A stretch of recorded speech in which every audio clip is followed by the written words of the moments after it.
Жеңіскүлдің әңгімелері каналына қош келдіңіз, тыңдарман. Әңгімеміз ұнап жатыр ма? Бүгін соңғы бөлімін тыңдайсыздар. Дегенмен, каналымыздан алыс кетпеңіздер, алда әлі талай жақсы әңгімелермен қауыштырамыз. Ендеше бастайық. Жеңіскүл Тұрсынбаева. 18-дің көктемі. Соңғы бөлім. Өмірден алынған шын уақиға. Анасынан айырылып қаламын деген үрей Байбекке деген жиіркенішті жойып жіберді. Осы әлемде Байбектен жақын адам жоқтай көрінді. Емханада анасының қасында бір апта болып қиналғанын көріп, Мәнсия өз жанында шүберекке түйген еді.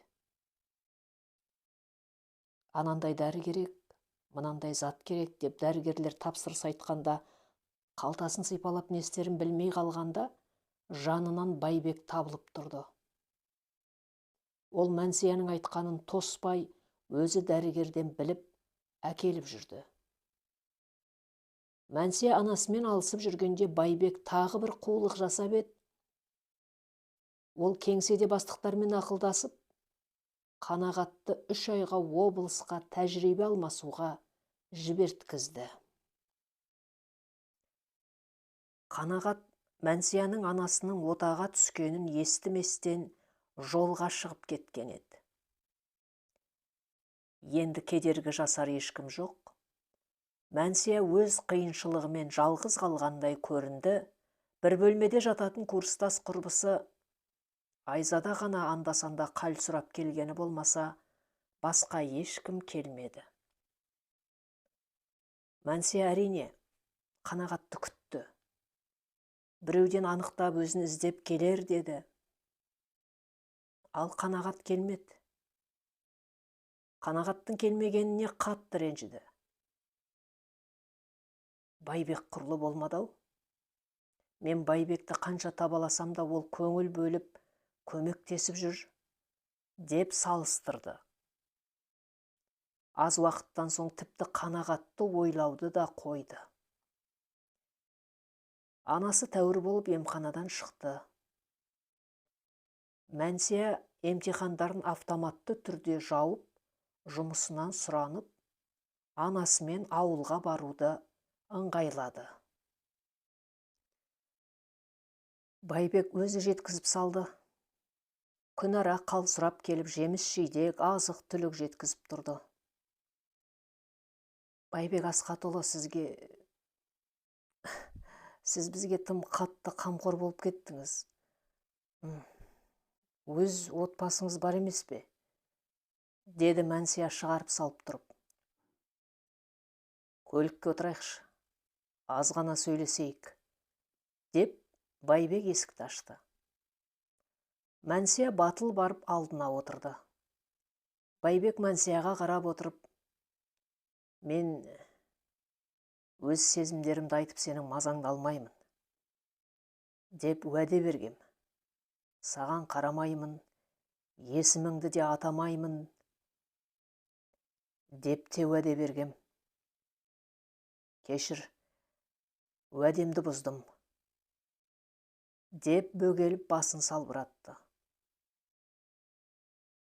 Сіз сол уәдеңізді орындап қалсаңыз, менің анам осылай аман сау болар ме еді? Ол бір Құдайға ғана аян, деді Мәнсия мейірімді дауыспен. Байбек басын көтеріп, мен отбасым бар екенін білем. 3 қызым барын да ұмытпадым. Бірақ сені көру маған арман. Саған көмектессем өзімді бақытты санаймын. Сәл сенің қасыңда болсам, бақытқа бөленем, деді ғашықтық көзқараспен Мәнсияға қарап. Мәнсия еш жауап бере алмай, үндемей қалды. Бейшара қыз Байбек ағынан жарылып отыр деп қабылдап, сөз таба алмады. Байбек қолын ұстап, аз сүйді де, маған келуіме рұқсат берші. Мені итермеші, деді. Мәнсия тек басын изеді. Жаңа жыл кешіне дайындық жасап, Мәнсия іні сіңлісінің көңілін аулап жүргенде, Байбек тағы келді. Біраз сыйлықтар әкеліп, Мәнсияның қал жағдайын сұрап, емін еркін жүр. Емханадан көмегін аямаған бұл кісіден Мәнсияның анасы еш сескенбеді, керісінше жақын тартып құрметтеп жүрді. Мәнсия, енді сен біздің мекемеде еден жумайсың, дегенде Мәнсия өкінгендей күй кешіп, мені шығарып тастады ма? Әрине, 1 айдан асты мен жұмысқа бармай жүрмін, деп мұңайды. Жоқ, сен енді мектепте хатшы болып жұмыс жасайсың. Жаңа ашылған мектептің хатшысы демалысқа кетеді екен, сол орынды саған сақтатып қойдым. Еден жуып, суға салынғанша қағаздармен алысып, оқушылардың арасында болғаның жақсы емес пе? Деді күліп.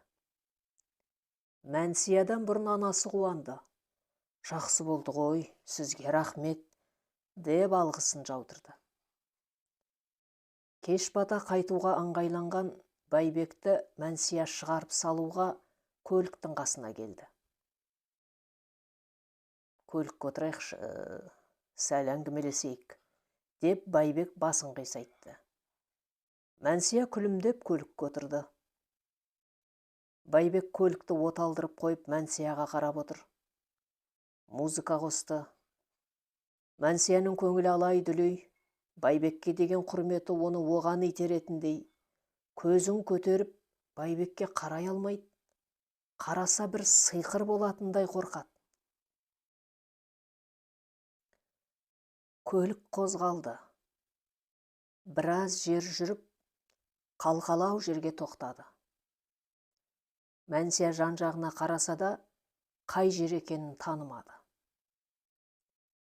Байбек қолынан ұстап ақырын сүйді. Мейірлене қарап отыр.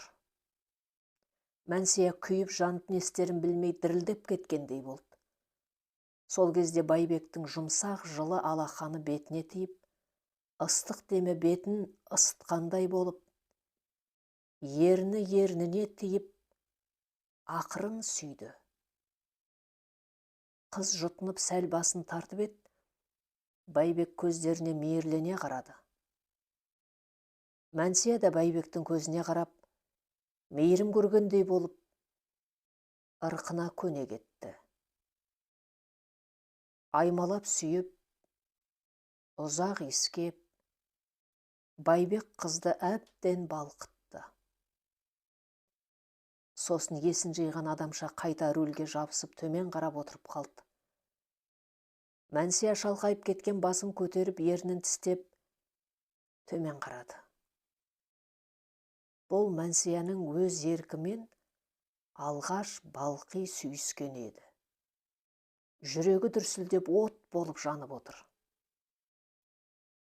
Кешір, мен тағы өзімді ұстай алмадым, деді Байбек қаны қайнап тұрса да өзін тоқтатып.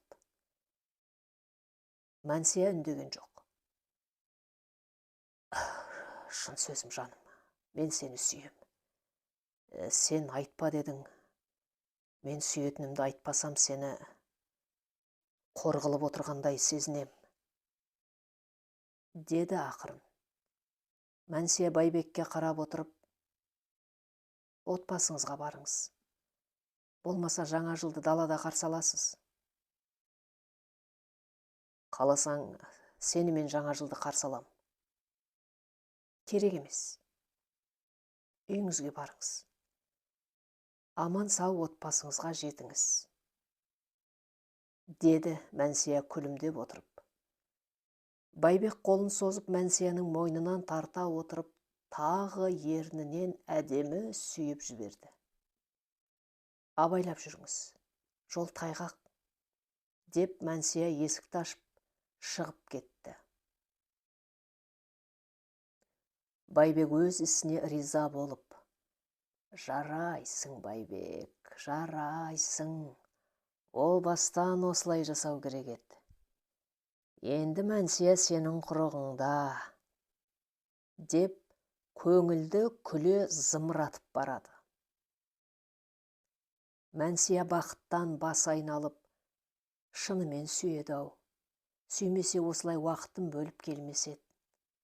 Шын көңілі бар-ау», деп күле басып үйіне кірді. Бұл жайнап кірген қызына сүйсіне қараған анасы еш жамандық ойламады. Жаңа тапқан жұмысына риза болған шығар деп қана ойлады. Қаңтардың басында ауданға оралған Мәнсия жаңа жұмысына орналасты. Оқушылар арасында өзінің болашақ мамандығы болатын мекемеде қызу жұмысқа кірісіп кетті. Әр кеш жұмыстың аяғында Байбек алып кетіп қала сыртына шығып, көлікте ұзақ аймаласып отыратын болды. Көктемгі мерекеге сыйлықты үйіп төгіп, тіпті Мәнсияның анасына да сыйлық жасап, Байбек таң қалдырды. Бұл шығынның өз жоспары бар еді. «Мәнсия, сен жеке пәтерге шықшы. Пәтер ақысын мен төлейін. Көлікте отырып сені аймалау маған қолайсыз. Біздің өз ұямыз болу керек. Махаббат ұямыз», деді Байбек. «Саған қиын болмаса?» деп сызылды Мәнсия. Араға апта салмай-ақ Байбек пәтер жалдап Мәнсияны тұрғызды. Алғашқы түн-ақ иеленіп алды. Енді өзін толықтай Байбектің меншігі екенін Мәнсия түсіне қоймады. Жастықпен, мастықпен, 40-тан асқан еркектің қойнында жата берді. «Біз үйленеміз бе? Анамның алдынан өтесің бе? Отбасыңа мені кім деп айтасың?» деген сұрақтарға «Иә жаным, біз үйленеміз. Анаңның алдынан міндетті түрде өтемін. Сен алдымен ұл тауып бер. Сол кезде мен сені отбасыммен таныстырам. Ұлымның анасы менің сүйіктім деп айтам», деп жүрді. Бірге тұрған алғаш айларда бәрі кереметтей көрінген еді. Иә, ештеңеден қысылмай, жарқырап киініп, соңғы курсты оқып жүрген Мәнсия бақытты. Сабақта кездесетін құрбысы Айзада тіпті қызғанып та қалатын. Нақты не өмір сүріп жүргенін білмесе де, Мәнсияның аяқ астынан молшылықта жүргені сескендірді. Сұрап көріп еді: «Айко, мен туысымның үйінде тұрып жүрмін», деп құтылды. Байбекпен тұрып жүргеніне 1 жылға жақындап қалды. Алғашында сағынып күнде келіп, күнара қонып кетіп жүрген Байбек келуін сирете бастады. Көктем келді. Былтырғыдай сыйлық та жоқ. Бірнеше күн өткен соң қолым тимеді деп құр өзі келіп кетті. Расымен ол жұмыс басты, оның үстіне өз отбасы да бар. Оған оңай емес.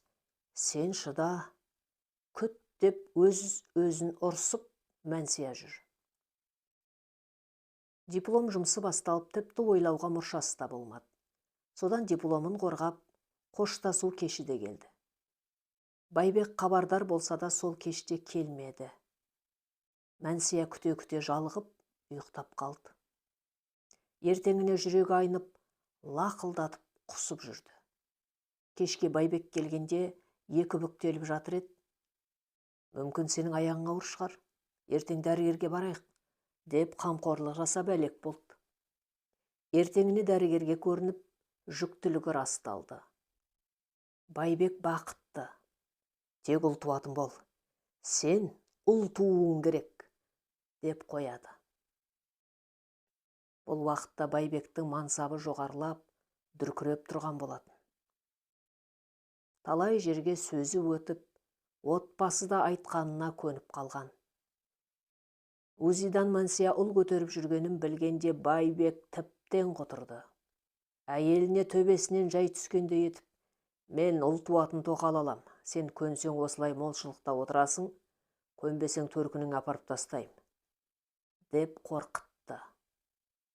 Қыздарының жас аралықтары 3-4 жас, ұл тумаған әйелі мысы құрып отырып қалды. Байбек ырым-сырымдарды жасап Мәнсияның анасының алдынан өтті, тоқал етіп алды деп есептелді. Анасы жылап жүріп қызына бақыт тілегеннен басқа амалы қалмады. Мәнсия бақытты. Жұмыс істеп жүрген мектепке мұғалима болып орналасты. Байбек көлеңкеге айналды. Шығарып салып, қарсы алып әлек. Мәнсия жүктілік демалысқа шығып пәтерде отырды. Байбек жұмыс бабымен облысқа кеткен болатын. Есіктің қоңырауы соғылды. Ойында ештеңе жоқ. Мәнсия есікті кім екенін сұрамастан аша салды. Шашын төбесіне түйген, қара торы, арық, ұзын бойлы әдемі қыз кіріп келді. Сәлеметсіз бе? Сізге кім керек? Деген Мәнсияға тесіле бастан аяқ қарап, әкемнің ұл тапқыш қаншығы сенсің бе? Деді төніп. Мәнсия ішін қолымен қорғап шошып кетіп еді, бетіне қатты соққы тиді. Қисайып жер тіреп, құлап қала жаздап еді, беліне тиген соққыдан шарасы шығып кете жаздады. Жерге ішін ұстай құлап қалды. Тиіп жатқан соққыларды ғана сезіп, талып кетті. Есін емханада жиды. Ішін бас салып ұстады. Нәрестесі жоғын көріп, жұлқынып айқайлап, тұрмақшы болып еді, дәрігерлер қоршап алып, екпе салып, тыныштандырды. Олыңыз 7,5 айлық болып, отамен ішіңізді жарып алдық. Балаңыз әлсіз, бақылауда жатыр. Ал сіздің жатырыңызды толық алып тастадық. Көп зақым келген. Деді дәрігер бетіне үңіліп. Ұлымды аман алып қалыңызшы, ұлым адам болып кете ме? Деді әлсіз дауыспен. Оны уақыт көрсетеді, қазір сіз тынығуыңыз керек. Деді де дәрігер кетті. Оның ертеңіне де Байбек келмеді. Ауылдан сүйретіліп анасы келді. Байбекті көрмедім деп айтты. 10 күн дегенде Мәнсия емханадан шықты, ұлын шығармады. Уайымы ұлы болып, екі көзі 4 болып Байбекті күтті. Ол жоқ. Емханадан ұлын жарты ай өткенде шығарды, бірақ жақсы диагноз қоймады. Жүктілік кезіндегі соққы зиянын тигізген. Ұзақ уақыт ем керек екенін айтты. Баласын көтеріп, Мәнсия анасының үйіне барды. Пәтерде қалатын қаражаты да жоқ еді. Ай күтті, Байбек жоқ. 2 ай, 3 ай, 5 ай. Бір хабар бермеді. Мәнсияға ұлын қарату керек. Бар жиған алтындарын сатып, бір мәрте ем алды. Тағы емделу керек екенін айтып, дәрігерлер шығарып салды. Ауданға келген соң анасы мен баласын автобекетке қалдырып, Мәнсия Байбекті іздеп кеңсеге келді. Бөлмесіне кірмекші болып еді, хатшы қыз тоқтатты. Біраз уақыттан соң кіргізді. Байбектің төрде креслода шалқая отырып тесіліп қараған суық көз қарасынан Мәнсия селк ете қалды. Неге келдің? Деді қал жағдайда сұрамастан. Қалай неге? Сен өзің неге бізді іздемейсің? Деді Мәнсия жыламсыраған дауыспен. Сендердің несін іздеймін? басын көтере үстелге жақындап: Байбек, сен не есіңе адасқаның ба? Ұлың бар емес пе? Менші? Сендер кімсіңдер маған? Маған дәл сен кімсің? Жолда қалған ойнасысың, деп орнынан ұшып тұрып Мәнсияның қасына жетіп келді. Мәнсия естіген сөзден есін жия алмай тұр еді. Ұл дейсің. Сен не, дені сау ұл тауып па едің? Сен сол баланы аман сау өмірге әкеле алмадың ғой.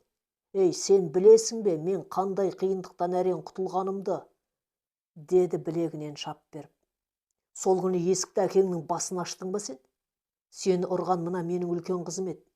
Сонда мен қызымды соттатып, мына сені қатын қылып, анау мүгедек баланы бағуым керек пе? Мәнсияны жұлқып жіберіп орындыққа отырғызды. Мәнсия өз құлағына өзі сенбей, мең-зең: Мәнсия, сен өз жолыңды біл. Мен адасыппын, саған басым айналыпты. Қайдан білейін, мүмкін сені оқыттың ба? Енді көзім ашылды. Сен менен аулақ жүр. Жолама. Деп тесіліп қарап отыр. Мәнсия әр сөзін мұқият тыңдап, Байбекке бедірейіп қарап отырды. Неменеге бедірейесің? Мен не өтірік айтып отырмын ба?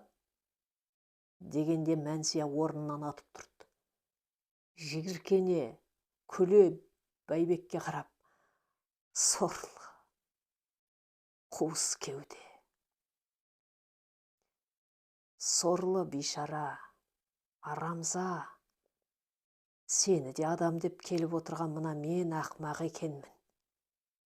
Деді де есікке беттеп сәл кідіріп артына бұрылды да: Сен қорық. Құдайдан қорық. Жаратқан ием ертеме кешпе жазаңды берер. Деп шығып кетті.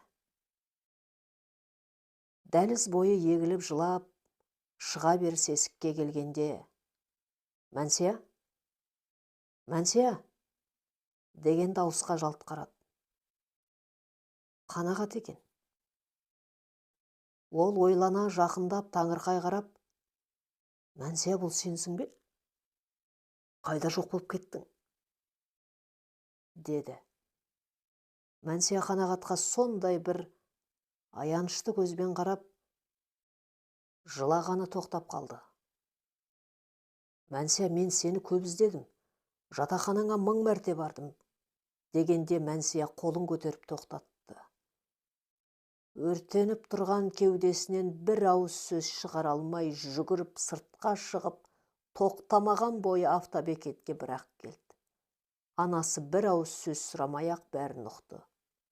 Бірін-бірі жетектеп автобусқа отырды.